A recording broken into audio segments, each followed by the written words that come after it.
அவரைக்காயில் எத்தனை ரகங்கள் வேணாலும் இருக்கலாம், ஆனால் பட்டம் ஒன்று தான். வணக்கம், நான் உங்கள் தாயகம் விஜய். தாயகம் எதிர்காலத்திற்கான மரபு விதைகள். கடந்த ஆடிப்பட்டத்தில் நடவு செஞ்ச அவரைக்காயை நம்ம பதிவிட்டிருந்தோம். அதை தொடர்ந்து அதோடைய வளர்ச்சி, இப்போது அதுக்கான அறுவடைக்கான காணொலி தான் இந்த காணொலி. அவரையில் நிறைய ரகங்கள் நம்ம கேள்விப்பட்டிருப்போம், பார்த்துருப்போம், சமைச்சிருப்போம், சாப்பிட்ருப்போம். ஆனால் இது எல்லா அவரை ரகங்களையும் ஒரே பட்டத்தில் தான் நடவு செய்ய முடியும். இப்போ நம்ம பட்டை அவரை, கோழி அவரை, மூக்குத்தி அவரை, வாழை அவரை, சிறகு அவரை, தம்பட்டை அவரைன்னு ஏராளமான ரகங்கள் இருக்குது. ஆனால் இது எல்லா அவரைக்கும் ஒரே பட்டம் என்ன அப்படின்னு பார்த்தீங்கன்னா ஆடி தான். ஆடிப்பட்டம் அப்படிங்கிறது ஆடி, ஆவணி, புரட்டாசி வரைக்கும் நடவு செய்யலாம். அப்படி நடவு செஞ்சோம் அப்படின்னா கார்த்திகை, மார்கழி, தை, மாசிகளில் நல்ல ஒரு அறுவடையை கொடுக்கக்கூடியது தான் இந்த அவரை ரகங்கள். இந்த அவரை ரகங்கள் எல்லாமே ஒரு சிறப்பான உற்பத்தி எடுக்கிறதுக்கு என்ன செய்யணும், இந்த சரியான பட்டத்தை எப்படி தேர்ந்தெடுக்கணும், எப்போ நடவு செய்யணும் அப்படிங்கிறதுக்கான காணொலி தான் இந்த காணொலி.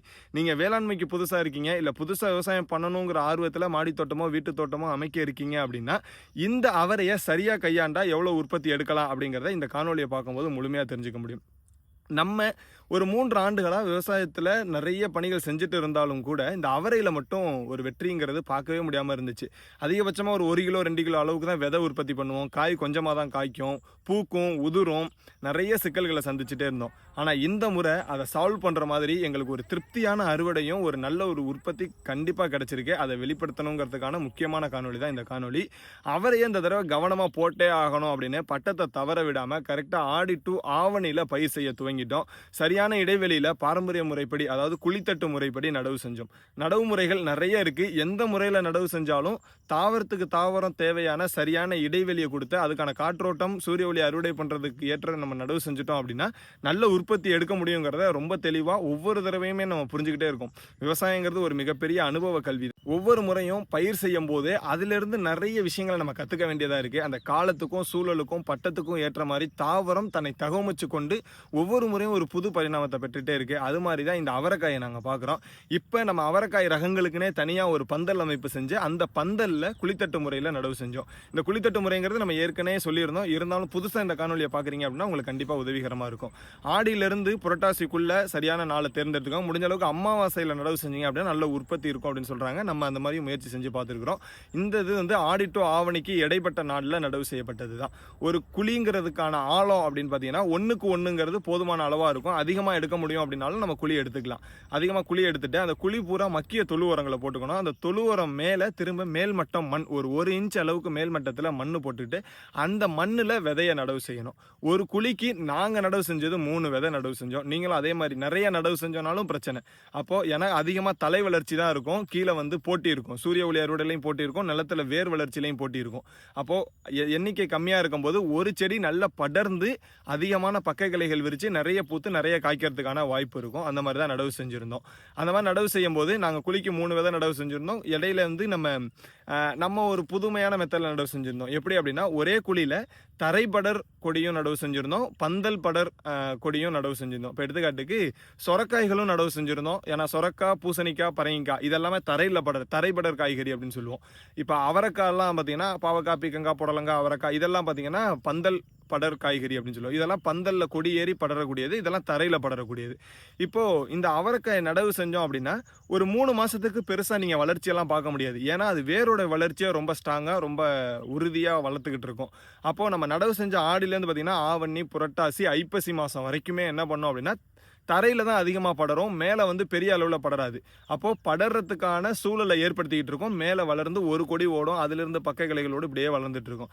ஆனால் ஐப்பசிக்கு அப்புறம் பார்த்தீங்கன்னா பயங்கரமாக மேலே படர ஆரம்பிச்சிடும். ஒரு இருட்டு மாதிரி ஃபுல்லாக படர்ந்து அந்த இடத்தவே நல்லா அடைச்சிரும். அந்த அளவுக்கு பயங்கரமாக படரும் இந்த ஐப்பசி, கார்த்திகை. என்ன காரணம்னா இந்த ஐப்பசி கார்த்திகையில் வந்து காற்றில் அதிகமாக ஈரப்பதமும் மழை பெய்யக்கூடிய காலமும் இருக்கிறதுனால தாவர வளர்ச்சிங்கிறது ரொம்ப பிரம்மாண்டமாக இருக்கும். அந்த நேரத்தில் நல்லா படர்ந்து ஆக்கிரமிச்சுக்கும். கீழே எல்லாம் டார்க் இருட்டாக போயிடும். ஒரு களை இருந்துச்சுன்னா கூட அந்த களை வந்து அப்படியே மக்கி போகிற அளவுக்கு மேலே இருட்டாக மாறிடும், நல்லா படர்ந்துடும். இந்த படர்த்ததுக்கு அப்புறம் மார்கழியில் பனி பெய்யும். அப்போ வெயிலும் பனியும் இருக்கிறதுனால அதிகமான பூ எடுக்கக்கூடிய காலகட்டம் அப்போ தான். இந்த மார்கழி தையிலெல்லாம் நல்ல அறுவடை இருக்கும், நல்ல பூத்து நல்லா காய்க்கக்கூடிய சூழல் இருக்கும். நமக்கு அதே மாதிரி தான் இந்த தடவை கரெக்டாக அதே மாதிரி காய்க்க தொடங்கிருச்சு. நடவு செஞ்சது நல்ல அறுவடை இருந்துச்சு. கீழே பார்த்தீங்கன்னா நம்ம நடக்கூடியது எல்லாமே 120 நாள். இப்போ நம்ம சொரக்காய், பூசணிக்காய், பரங்கிக்காய் இதெல்லாமே நடவு செஞ்சோன்னா ஆடியில் நடுறோம் அப்படின்னா ஆடி, ஆவணி, புரட்டாசியில் நல்லா பூக்க ஆரம்பிச்சிடும். ஐப்பசியில் தான் காய்க்க ஆரம்பிச்சிடும். ஸோ அதில் காய்ச்சதை நம்ம கீழே தரையில் படுறதை எடுத்துக்கலாம். பந்தலில் ஏற விடாமல் எடுத்து விட வேண்டிய ஒரே ஒரு நெருக்கடி மட்டும் இருக்கும். என்ன காரணம்னா மேலே ஏறுனுச்சுன்னா பந்தல் வெயிட்டு தாங்காமல் இறங்க ஆரம்பிச்சிடும். ஏன்னா இருக்கிறதுலே அதிகமான வெயிட் வந்து தலைச்சத்து தான். அப்போ இந்த தலை வந்து ஏற்கனவே அவரைக்காய் பந்தல்கள் படர்ந்து நல்ல வெயிட் அதிகமாக இருக்கிறதுனால இந்த சொரக்காயும் ஏறுனுச்சுன்னா இது அதை விட டபுள் வெயிட்டாக இருக்கும். இந்த காய்கள் காய்ச்சி தொங்கும் போதாக இருக்கலாம், வெயிட் அதிகமாக இருக்கும். அதனால பந்தலில் காய்க்கிற சொரக்காய் ரகங்களாக இருந்தால் மேலே ஏற்றலாம். அப்படி இல்லைன்னா தரையில் படர விட்டாலே போதும். தரையிலே அது நல்ல காய்ப்பு கொடுத்துரும். தரையிலே நம்ம அதை ஒரு அறுவடையாக எடுத்துக்க முடியும். மேலே ஏறுறத பந்தலில் வந்து நம்ம அவரைக்காய் விட்டுட்டோம் அப்படின்னா அது நல்லா படர்ந்து காய்க்கும். அந்த மாதிரியான ஒரு காய்ப்பு தான் நம்ம இப்போ பார்த்துட்டு இருக்கோம். குழித்தட்டு முறையில் ஒரு 10லேருந்து 15 குழித்தட்டுகள் நடவு செஞ்சுருந்தோம். எல்லாமே நல்ல ஒரு அறுவடை. நாங்கள் எதிர்பார்க்காத அறுவடை என்னென்னா, எப்போவுமே நாங்கள் அவரைக்காய் அறுவடை செஞ்சோன்னா நிறைய பூச்சி விழும், நிறையா வந்து அதில் பெஸ்ட் கண்ட்ரோல் நம்ம என்ன பண்ணாலும் அதை சமாளிக்கவே முடியாது. அந்த மாதிரிலாம் நாங்கள் அவரைக்காயெல்லாம் கைவிட்டுருக்குறோம் நிறைய தடவை. முழு சிகப்பு அவரைக்காய், பட்டை அவரைக்காய், அந்த வாலில் மட்டும் சிகப்பாக இருக்கும், அந்த மாதிரி ரகங்கள்லாம் நடவு செஞ்சுட்டு நல்ல கொடி படரும், பூக்கள் நிறைய பூக்கும், ஆனால் காய்கள் எடுக்காமல் போகும். அப்போ பந்தல் சாஞ்சிரும். இந்த மாதிரி நெருக்கடியெல்லாம் நிறைய இருந்துச்சு. இந்த தடவை ஸ்ட்ராங்காக பண்ணணும் அப்படிங்கிறதுக்காக நம்ம தோட்டத்தில் வேலியில் நடவு செஞ்சுருந்த சவுக்கு மரங்களை வெட்டி சுற்றிலும் நல்லா நட்டு அதில் நல்லா ஸ்டேலாம் இழுத்து கட்டி பயங்கரமாக ஒரு ஏற்பாடோடு பண்ணியிருந்தோம். பெரிய மெனக்கெடல் இல்லை, 2 நாள் தான். இந்த ஒரு நீட்டமான பந்தல் இந்த காணொலியில் முழுமையாக காமிக்கிறோம். நீட்டமான பந்தலில் 2 நாள் வேலை செஞ்சோம். நல்ல பந்தல் போட்டோம், நல்லா ஏறுனுச்சு. அப்படியுமே வெயிட்டு தாங்காமல் ஒரு சில இடங்கள்லாம் சாய தொடங்கிருச்சு. இருந்தாலும் நல்ல அறுவடை. காய்க்க நாங்கள் பறிச்சுக்கிட்டே இருக்கோம். பறிக்க அது காய்ச்சிக்கிட்டே இருக்குது. அந்தளவுக்கு ஒரு அறுவடைன்னு தான் சொல்ல முடியும். ஆனால் நல்ல இடைவெளி கொடுத்துருந்தோம் இந்த தடவை. பந்தலோட அகலமே பார்த்தீங்கன்னா ஒரு 10 அடி அகலம் இருக்கும். நீளம் பார்த்தீங்கன்னா ஒரு 100-200 அடி இருக்கும். அந்தளவுக்கு நல்ல அகலமும் கொடுத்துருந்தோம். நல்லா படர்ந்துச்சு. பந்தலில் மேலே நாங்கள் பெருசாக கான்சன்ட்ரேட் பண்ண முடியல, அதிகமாக பின்ன முடியல. சவுக்கு குச்சிகளை தான் போட்டிருந்தோம். இருந்தாலும் அது நல்லா படர்ந்துக்கிடுச்சு. நல்ல காய்ப்புகள்னு சொல்ல முடியும். இந்த தடவை விதை மட்டும் பார்த்தீங்கன்னா கிட்டத்தட்ட ஒரு 10 கிலோவுக்கு குறையாமல் அறுவடை பண்ணுற சூழல் ஏற்பட்டுச்சு. அப்போ நிறைய விதை அறுவடை. எப்போவுமே விதை அறுவடை பண்ணும்போது விதைக்குள்ளே ஓப்பன் பண்ணி பார்த்தோன்னா உள்ளே பூச்சி இருக்கும், ஓட்டம் இருக்கும், நிறைய சிக்கல் இருந்துச்சு. இந்த தடவை விதை ரொம்ப நேர்த்தியாக இருக்குது. ஒரு 10% எப்போவுமே அது இருக்கும். இந்த தடவை ஒரு 10% மட்டும்தான் இருக்குது. 90% நல்ல விதைகளாக இருக்குது. ஸோ இப்போ விதை அறுவடையும் தொடர்ந்து நடந்துகிட்டே இருக்குது. ஒரு பேட்ச் அறுவடை செஞ்சுட்டோம். ஒரு 6 கிலோ 7 கிலோ இருக்கும் அறுவடை செஞ்சுட்டோம். இப்போ அடுத்த பேட்சும் அறுவடை செய்யலாம். அந்தளவுக்கு காய்ச்சிருச்சு. இதில் பெரிய ப்ளஸ் என்னென்னா இன்னும் பச்சை காய்களும் இருக்குது. நம்ம வீட்டு தேவைக்கு இன்னும் காய்களும் பறிச்சுக்கிட்டு இருக்கிறோம். இப்போ நம்ம அவரைக்காயை வந்து கடையில் வாங்கிட்டு வந்து சமைக்கும் போது எப்படி இருக்குன்னா ஒரு நார் தன்மை இருக்கும். இன்னொரு விஷயம் என்னென்னா அது சாப்பிடும்போது ஒரு சில அவரை ரகங்களில் ஒரு ஸ்மெல் வர தொடங்கும். அதை நம்ம சாப்பிடும்போது அது ஒரு சாட்டிஸ்ஃபேக்ஷனாகவே இருக்காது. ஆனால் நம்ம தோட்டத்தில் காய்ச்ச அவரையை இப்போ நீங்களாக இருந்தாலும் சரி, உங்கள் தோட்டத்தில் அதை பயிர் செஞ்சு அதை காய்ச்சி அதை எடுத்து ஒரு 2 மணி நேரம் 3 மணி நேரத்தில் இன்றைக்கி சமையலுக்கு தேவைங்கும் போது அதை போய் பறிச்சுட்டு வந்து சமைச்சு சாப்பிடும்போது கண்டிப்பாக சொல்கிறேன் அந்த டேஸ்ட் வந்து வேறு எந்த காய்கறிகளாலுமே கொடுக்க முடியாது. அது எந்த காய்கறிகளாக இருந்தாலும் அங்கே காய்ச்சி அதை உடனே நம்ம உணவுக்கு பயன்படுத்தும் போது நல்ல ஒரு திருப்தியை கொடுக்குது. நிறைய சாப்பிடணுங்கிற ஒரு எண்ணத்தையும் தூண்டுது. அந்த அளவுக்கு தான் இப்போ எங்கள் சூழ்நிலையும் இருக்குது. வீட்டு தேவைக்கும் பறிச்சுக்கிட்டே இருக்கிறோம். நண்பர்கள் யாராவது கேட்கும்போது தோட்டத்துக்கு வந்திருக்காங்க அப்படின்னா அவங்களுக்கு மட்டும் கேட்கும்போது பறித்து கொடுக்குறோம். இப்போ நிறைய விதை அறுவடை. இந்த அவரையில் நம்ம முக்கியமாக பிரதானமாக கான்சென்ட்ரேட் பண்ணி பயிர் செஞ்சது என்ன, யானைக்காத அவரை. ஏன்னா அந்த யானைக்காத அவரைங்கிறது ஒரு பாரம்பரிய ரகத்தில் முக்கியமான ரகம். எங்கள் தாத்தாலாம் வந்து அவரையை வந்து ரொம்ப கவனமாக ஆடியில் வந்து பயிர் செஞ்சுருவார். நாங்கள் சின்ன பிள்ளையா இருக்கும்போது தோட்டத்துக்கு வரும்போதெல்லாம் பார்ப்போம். கொட்டகை இருக்கும். அந்த கொட்டகைக்கு பின்னாடி போத்து, அதை எதுன்னா பூசரம் போத்து, பூவரசு போத்து, அதுக்கப்புறம் வாதாமடைக்கு போத்து, இந்த போத்தை வச்சு நடவு செய்வாங்க. இதை வச்சு நடவு செய்யும் போது என்ன ஆகும்னா பந்தல் சாயாது. அவங்களுடைய தொழில்நுட்பம் பாருங்கள், அது உயிர் பிடிச்சிக்கும். அந்த பூவரசு மரமும் உயிர் பிடிச்சிக்கும், அந்த வாதாமடைக்கு மரம், வாதநாராயணன் மரம் அதுவும் உயிர் பிடிச்சிக்கும். அப்போ பச்சையாக இருக்கும். அதனால் வேர் பிடிச்சோடனே சாயாது. இதில் ஏறக்கூடிய காய் நல்லா படர்ந்து அதுவும் நிறைய காய்க்கும். அப்போ இந்த யானைக்காது அவரையை தான் நடவு செய்வாங்க. யானைக்காது பட்டை அவரை அப்படிம்பாங்க, பட்டை அவரை அப்படிம்பாங்க. இதை தான் நடவு செய்வாங்க. இது வந்து காய் வந்து பறிக்க விழுந்துக்கிட்டே இருக்கும் அப்படிம்பாங்க. என் தாத்தா அடிக்கடி சொல்லுவார், ஒரே ஒரு கொடி போதும் ஒரு குடும்பத்துக்கே காய்க்கும் அப்படிம்பார். 3 விதை தான் நடவு செய்வார். இப்போ அந்த அளவுக்கு படர்ந்து காய்க்கும். அது எனக்குள்ளே ஓடிக்கிட்டே இருக்கும். சரி, நமக்கு அந்த மாதிரி இன்னும் காய்க்கவே இல்லையே, நம்மளும் நட்டுக்கிட்டே இருக்கிறோம், வளருது. இப்போ நம்ம பண்ண பிரச்சனை என்னென்னா 1 அடிக்கு 2 அடிக்கு ஒரு விதைன்னு வரிசை முறையில் நடவு செஞ்சுருக்கேன். அப்போ ஏன்னா நிறைய வளரும், நிறைய காய்க்கும் அப்படிங்கிற மனநிலையில் நிறைய நடவு செஞ்சுருக்கேன். ஆனால் அதெல்லாம் கிடையாது. ஒரு குழித்தட்டு முறையில் அவர் செஞ்ச மாதிரி இந்த தடவை முயற்சி பண்ணோம். நல்ல ஒரு உற்பத்தி. அதுவும் இந்த யானைக்காத அவரையை சொல்லவே தேவையில்லை. நல்ல உற்பத்தி. இந்த காணொலியில் இப்போ உங்களுக்கு ஃபுல்லாகவுமே அதை காமிக்கிறேன். நல்ல ஒரு அறுவடைன்னு சொல்லலாம். எப்போவுமே ஆடியை மட்டும் மிஸ் பண்ணிடாதீங்க. ஏன்னா அது சரியான பட்டம். எதுக்கு அப்படின்னு பார்த்தீங்கன்னா, முக்கியமாக அவரை குடும்பங்களுக்கு. இந்த பந்தலில் என்ன அவரைக்காய் ரகங்கள் இருக்குது அப்படிங்கிறத அப்படியே பார்க்குறேன். எந்த அளவுக்கு காய்ப்புத்தன்மை இருக்குது அப்படிங்கிறதையும் பார்ப்போம். நீங்களும் கண்டிப்பாக தவறாமல் இந்த தடவை உங்களுடைய வீட்டு தோட்டம், மாடி தோட்டத்தில் அவரைக்காய் ரகங்களை பயிர் செய்யுங்க. மாடியில் கொஞ்சம் அதிகமாக படரும். அப்போ அதுக்கு தகுந்த மாதிரி நல்ல ஒரு க்ரோ பேக்கு, பந்தல் ஃபெசிலிட்டி இருந்தால் மட்டும் மாடியில் பண்ணுங்கள். அப்படி இல்லைனா வீட்டு தோட்டத்தில் பயிர் செய்யுங்க. நிலத்தில் கண்டிப்பாக பயிர் செய்யுங்க. ஏன்னா இன்னைக்கு இருக்கக்கூடிய பெரிய பிரச்சனையே என்னென்னா, சந்தை தேவையை பூர்த்தி செய்கிறோம் அப்படிங்கிற நோக்கத்தில் சந்தைக்கு என்ன அதிகமாக விற்பனை ஆகுமோ அதை மட்டும் உற்பத்தி பண்ணி போய் கொடுத்துட்டு நமக்கு தேவையானதை போய் சந்தையில் வாங்க வேண்டிய சூழ்நிலை இருக்குது. இப்போ நம்ம நல்ல பொருளை உற்பத்தி பண்ணாலுமே அதை போய் கொடுத்துட்றோம். நமக்கு தேவையான பொருள் நல்ல பொருளாக இருக்குமான்னு தெரியாமல் அதை வாங்கிட்டு வந்து சாப்பிட்றோம். அப்போது இது ஒரு வளர்ச்சிக்கான அடையாளமாக நம்ம இதை பார்க்க முடியாது. அப்போ வளர்ச்சிக்கான அடையாளம் என்ன அப்படின்னா, நம்ம தேவையை பூர்த்தி செஞ்சதுக்கு அப்புறம் சந்தை தேவையை பூர்த்தி செய்யறதுக்கான உற்பத்தியை இருக்கணும் அப்படிங்கிறது தான். இப்போ ரொம்ப அதிகமான கலந்துரையாடலை காட்டிலும் நம்ம இப்போ இந்த காணொலிக்குள்ளே போயிடலாம். இதில் இருக்கக்கூடிய ரகங்களை இப்போ நம்ம இதில் அப்படியே தொடர்ந்து பார்க்கலாம். அவரைக்காய் பயிர் செஞ்சுருந்த பந்தல் இது தாங்க. கிட்டத்தட்ட ஒரு 200-250 அடி நீளம் இருக்கும். அகலம் ஒரு 8 அடியிலேருந்து 10 அடி இருக்கும். இதெல்லாம் பயிர் செஞ்சுருந்தோம். அவரைக்காயில் நிறைய ரகங்கள் பயிர் செஞ்சுருந்தோம். அதில் குறிப்பாக இந்த யானைக்காது பட்டாவரை. இந்த யானைக்காது பட்டாவரையில் 2 ரகம் இருக்குது. ஒன்று பார்த்தீங்கன்னா ஊதா கலரில் பூக்கக்கூடியது. அந்த பூக்கள் பார்த்தீங்கன்னா ஊதா கலரில் இருக்கும். இன்னொரு ரகம் பார்த்தீங்கன்னா வெள்ளை கலரில் பூக்கக்கூடியது. அதோடைய பூக்கள் பார்த்தீங்கன்னா இந்த மாதிரி வெள்ளை கலரில் இருக்கும். இந்த 2 ரகமுமே யானைக்காது பட்டாவரை தான். இப்போ இதோட காய்கள் பார்த்தீங்கன்னா இந்த அவரைக்காயோட வடிவம் யானையோடைய காது மாதிரி இருக்கும். அப்படிங்கிறதுனால இதை யானைக்காது பட்டாவரைம்பாங்க. இதை பட்டாவரை அப்படின்னே சொல்லலாம். நம்ம உணவுக்கு தாராளமாக நல்லா எடுத்துக்க முடியும். ஒரு சிறப்பான அறுவடை. ஃபுல்லாக இந்த பந்தல் பூரா நம்ம அதுதான் நடவு செஞ்சுருக்கிறோம். கொத்து கொத்தாக காய்க்கும். இதில் என்னென்னா, நம்ம இதோடைய பூக்கள் ஒரு 4 மாதமாக தொடர்ந்து அறுவடையில் இருக்குது. நம்ம காயும் பறிச்சிட்ருக்குறோம். இந்த மாதிரி விதை நெற்றுகளும் பார்த்திங்கன்னா நல்ல தெளிவான விதை நெற்றுகளாக இந்த தடவை நிறைய கிடச்சிருக்கு. நமக்கு நல்ல அகலமாக இருக்கும், படர்த்தி அதிகமாக இருக்கும், சீக்கிரம் முத்தாது. அதுதான் இதில் இருக்கக்கூடிய பெரிய ப்ளஸ். நம்ம எடுத்து உணவுக்கு எடுத்துக்க முடியும். இது ஃபுல்லாகவுமே நம்ம அதே அவரைக்காய் ரகங்கள் தான் பயிர் செஞ்சுருக்கிறோம். இந்த பந்தல் முழுக்க நல்ல படர்ந்துருச்சு. ஒரு தண்ணி பார்த்தீங்கன்னா காய்ச்சலும் பாய்ச்சலும் தான். அதிகமான தண்ணி கொடுக்கறது இல்லை. ஏன்னா எப்போவுமே அவரைக்காவுக்கு அதிகமாக நீர் கொடுக்கக்கூடாது. அதிகமாக நீர் கொடுத்தோன்னா தலை வளர்ச்சி மட்டும்தான் இருக்கும். காய் கண்டிப்பாக அதிகமாக எடுக்கணும் அப்படின்னு எதிர்பார்க்கவே முடியாது. இந்த காய்கள் எல்லாமே வெளியிலேருந்து பார்க்கும்போது பெரிய அளவில் நீங்கள் காயை கவனிக்க முடியாது. ஆனால் உள்ளே போயிட்டு பார்த்துட்டோம் அப்படின்னா ஃபுல்லாகவுமே காயாக தான் இருக்கும். அந்த அளவுக்கு காய்கள் காய்க்கக்கூடியது. நல்லா மறைச்சு தலையோட பகுதிக்கு உள்ள அதிகமான காய்களை நம்ம கவனிக்க முடியும். இப்போ இது எல்லாமே காய் தான். முத்திடுச்சு. இப்போ இது கரெக்டாக விதை அறுவடை பண்ணுறதுக்கான பக்குவம். மேலே நல்லா படர்ந்து இது ஃபுல்லாக முத்திடுச்சு. முத்தின காய்களை பூரா நம்ம விதை எடுத்துடலாம். இந்த விதைகளை எடுக்கிறது ரொம்ப கஷ்டமெல்லாம் இல்லை. இந்த மாதிரி நெத்து காஞ்சதுக்கப்புறம் இந்த நெத்துகளை அறுவடை பண்ணிடணும். அறுவடை பண்ண நெத்துகளை வெயிலில் போட்டு காய வச்சிடணும். வெயிலில் காய வச்சோம் அப்படின்னா காஞ்சதுக்கப்புறம் நல்லா முடமுடன்னு ஆகிடும். நம்ம கையாலேயோ இல்லை காலாலேயோ வச்சு மிதித்தோம் அப்படின்னாலே அந்த தோல் உதிர்ந்துடும். அதுக்கப்புறம் ஒரு தடவை புடைச்சி பிஞ்சு விதைகள், ஓட்டை விதைகள், பூச்சி விதைகள் எப்போவுமே ஒரு 10% இருக்கும். அதை நம்ம பொறுமையாக அப்புறப்படுத்திட்டோம் அப்படின்னா நல்ல நேர்த்தியான தரமான விதைகள் மட்டும் கிடைக்கும். அதை நம்ம பயன்படுத்திக்கலாம். இங்கே மூக்குத்தி அவரையிலே பார்த்தீங்கன்னா வயலட் கலரில் இருக்கக்கூடியது இந்த ரகங்கள் நடவு செஞ்சுருந்தோம்.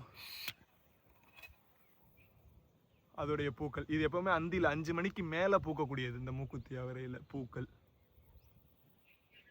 அதோடைய விதைகள் அதுவுமே இந்த முட்டுகள் காஞ்சதுக்கப்புறம் எடுத்துக்கலாம். இதையுமே நம்ம உணவுக்கு பயன்படுத்திக்க முடியும். இதிலேயே சுரக்காய் ரகங்கள் குறிப்பாக சொல்லணும் அப்படின்னா, அவரையிலே இந்த தடவை நாங்கள் நடவு செஞ்ச அவரையில் யானைக்காத அவரை எந்த அளவுக்கு காய்ச்சிச்சோ யானைக்காத அவரையே கொஞ்சம் அதிகமாக நடவு செஞ்சுருந்தோம். அதே மாதிரி தான் கோழி அவரை. இந்த கோழி அவரை எங்களுக்கு இந்த தடவை பயங்கரமான உற்பத்தி. ஒரே ஒரு செடி, அதுதான் எங்களுடைய மிகப்பெரிய ஆச்சரியமே. ஒரே ஒரு செடி இந்த இடத்துல தான் நடவு செஞ்சுருக்குறோம். இந்த ஒரு செடி நல்லா படர்ந்து நல்ல காய். இந்த ஒரு செடியில் மட்டும் நாங்கள் 1 கிலோவுக்கு மேலே விதை எடுத்துருக்கோம். நல்ல காய்ப்பு, கொத்து கொத்தாக காய்ச்சுது கோழி அவரையில். இந்த கோழி அவரைக்காய் எப்படி இருக்கும் அப்படின்னு பார்த்தீங்கன்னா இங்கே இருக்கு பாரு.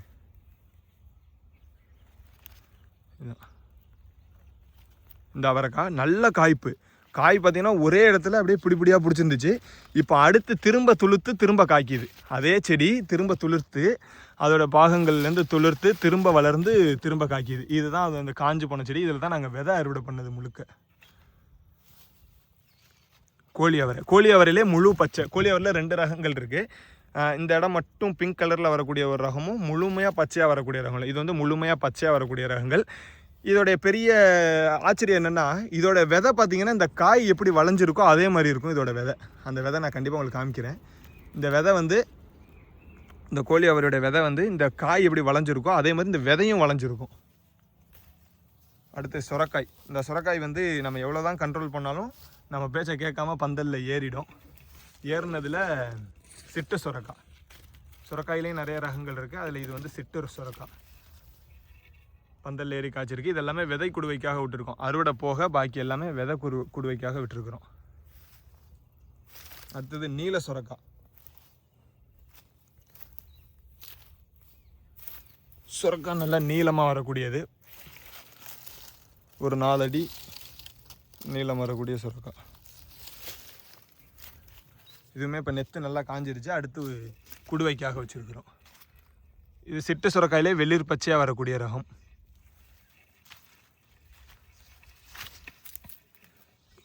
நீல சுரக்காய் இது பந்தலில் இருக்கும்போது இதை நம்ம ஆடியில் நடவு செஞ்சோன்னா நல்ல நீளம் இருக்கும். ஆடியை தவிர மற்ற பட்டங்களில் நடவு செஞ்சோன்னா இந்த நீளம் மட்டும் குறையும்.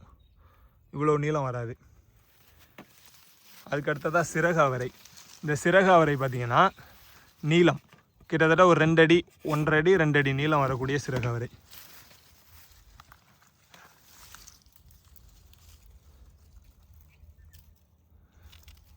இதுவுமே நல்ல காப்பு. நம்ம நெத்து விழுந்ததுக்கப்புறம் நெத்து எல்லாமே பறிச்சுட்டு போயிட்டோம். இப்போ இது அதுக்கப்புறம் திரும்ப காய்ச்சி இருக்கக்கூடியது. லாஸ்ட்டு காய்ப்புகள் எப்போவுமே நீளம் கொஞ்சம் கம்மியாக இருக்கும். முதல் காய்ப்பு எப்போவுமே நீளம் நல்லா அதிகமாக இருக்கும். இது வந்து அதுக்கு அடுத்து 2வது அறுவடைக்கு வரக்கூடியது. இப்போ இது சங்குப்பூலே பிங்க் கலரில் இருக்கக்கூடிய சங்குப்பூ. இது கண்டிப்பாக நம்ம விதைக்கவே இல்லை, அதுவாக வளர்ந்தது தான். இருந்தாலும் நிறைய விதை உற்பத்தி செஞ்சுருக்கு. இந்த தடவை சங்குப்பூ விதையும் நம்ம எங்கே போனாலுமே நிறைய நண்பர்கள் கேட்குறாங்க. அப்படிங்கிறதுனால விதை அறுவடை பண்ணலான்னு விட்டு வச்சுருக்குறோம். இந்த பந்தல் பூரா ஆக்கிரமிச்சு சங்குப்பூ படர்ந்துருக்கு.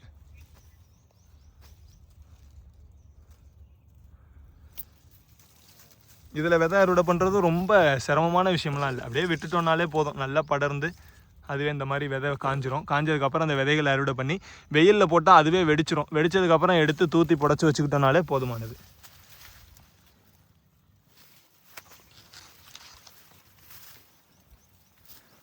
சுரக்காய் ரகங்கள் நிறைய இடத்துல அது பாட்டுக்கு காய்ச்சி குடுவைகளாகவே இருக்கும்.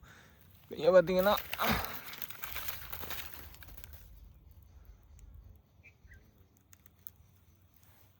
இதெல்லாமே விதைக்காக நம்ம இதிலேருந்து எடுத்துக்க முடியும். இது வெள்ளை கலரில் பூக்கக்கூடிய பட்டாவரை. இதோடைய பூக்கள் பார்த்திங்கன்னா நல்ல பியூர் ஒயிட்டாக இருக்கும். காய்கள் நல்லா காய்க்கக்கூடியது தான். ஆனால் இது கொடி படர் வந்து கொஞ்சம் கம்மி. அந்த ஊதா கலரில் பூக்கக்கூடிய செடியை விட இந்த செடியோட கொடி படர் தன்மை வந்து கொஞ்சம் கம்மி. இந்த நீல சுரக்காய் வந்து காஞ்சி விதை தயாராகிடுச்சு. இதுக்கப்புறம் இதிலிருந்து விதைகளை எடுத்து நம்ம முறைப்படி சேகரித்து வச்சுக்கிட்டோன்னா அடுத்தடுத்த பட்டத்துக்கு பயன்படுத்த முடியும். இந்த தடவை இதில் முடக்கத்தானும் நிறைய படர்ந்து இருந்தது. நம்ம இதை உணவுக்கு தோசை பயன்படுத்துகிறோம், இட்லி போடுறோம்னா அந்த முடக்கத்தான் கீரையை அதோட சேர்த்து பயன்படுத்திக்கலாம். அந்த வெள்ளை கலரில் பூக்கக்கூடிய அவரைக்காய் மேலேருந்து கீழே வரைக்கும் நல்லா பூத்து காய்ச்சிக்கிட்டே இருக்கும். இப்போ இதோட செடி பார்த்திங்கன்னா இவ்வளோ படறதுக்கும் ஒரே ஒரு செடி தான். இதுதான் அதோடைய வேர். இந்த ஒரு செடி தான். இதோடைய வேர் படர்ந்து அங்கே கிளை பிரிஞ்சு அதுக்கப்புறம் அந்த கிளை நல்லா படர்ந்து மேலே போய் நிறைய பிரிஞ்சு நிறைய பக்கம் திரும்பி நல்ல காய்ப்பு.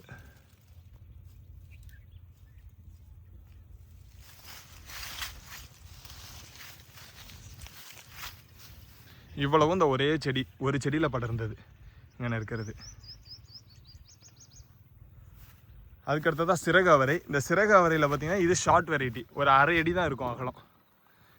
இந்த செடி காய்ச்சிருக்கும் போது பார்த்தீங்க அப்படின்னா உங்கள் கண்ணை பறிக்கும். அந்த அளவுக்கு கிளி பச்சை கலரில் அதிகமான காய்கள்.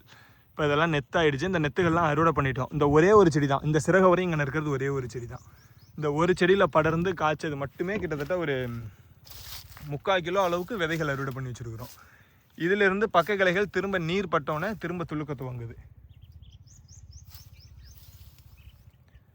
இப்போ இது எல்லாமே வந்து வெள்ளை கலரில் பூக்கக்கூடிய பட்டை அவரை. நல்லா படர்ந்து ஃபுல்லாகவுமே விதை அறுவடைக்கு தயாராகிடுச்சு. இது எல்லாமே விதை. இதுக்குள்ளே வந்து கஸ்தூரி வெண்டைக்காய். இந்த கஸ்தூரி வெண்டையுடைய இலை இது காய்ச்சி அதிலிருந்து விதை. இது பெரிய அளவில் நம்ம விதைக்க கிடையாது, அதுவாக முளைச்சது. ஏற்கனவே போட்டதுலேருந்து அங்கே தெரித்து முளைச்சி அதுலேருந்து விதைச்சது. இதுலேருந்து விதை மட்டும் எடுத்துக்கிட்டோம் அடுத்த தடவை நடவுக்காக. இது ஃபுல்லாகவுமே அவரைக்காய் தான்.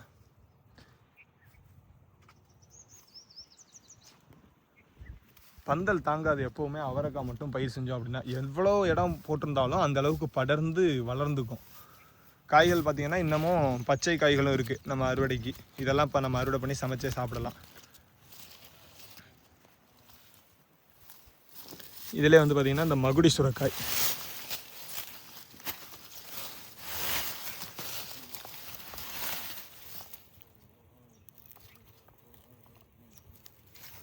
வளர்ந்து காய்ச்சி அதுவுமே நெத்தாகி கிடக்குது அறுவடைக்கு.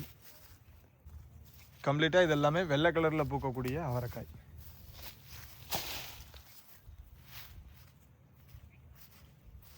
பந்தல் தாங்காமல் களி சாஞ்சிருச்சு. அப்போ எப்போவுமே வந்து பார்த்திங்கன்னா பந்தல் மட்டும் கொஞ்சம் உறுதியாக போட்டுக்கிட்டோம் அப்படின்னா கடைசி வரைக்கும் காய் பறிக்கிறதுக்கு சிரமம் இல்லாமல் இருக்கும். அது ஒன்று தான் அவரைக்காயில் பெரிய விஷயம். ஏன்னா அது படர்ந்துடும், காய்ச்சிரும். அதை நம்ம முறைப்படி பராமரிக்கணும்.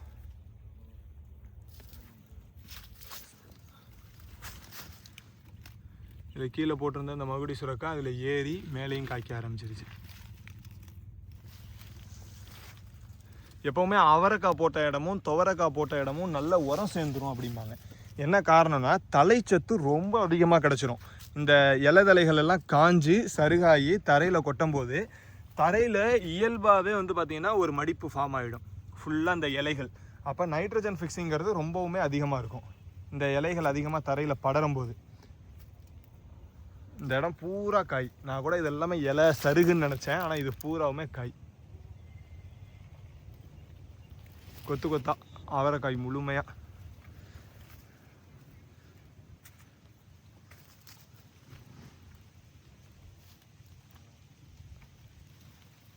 ஒரே கொத்தில் காய்ச்சிருக்க காய்.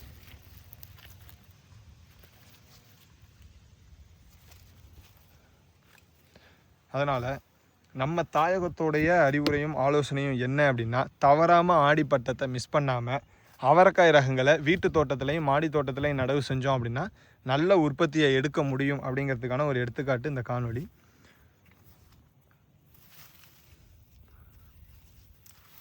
தொடர்ந்து அடுத்தடுத்த காணொளிகளில் சந்திப்போம். நன்றி.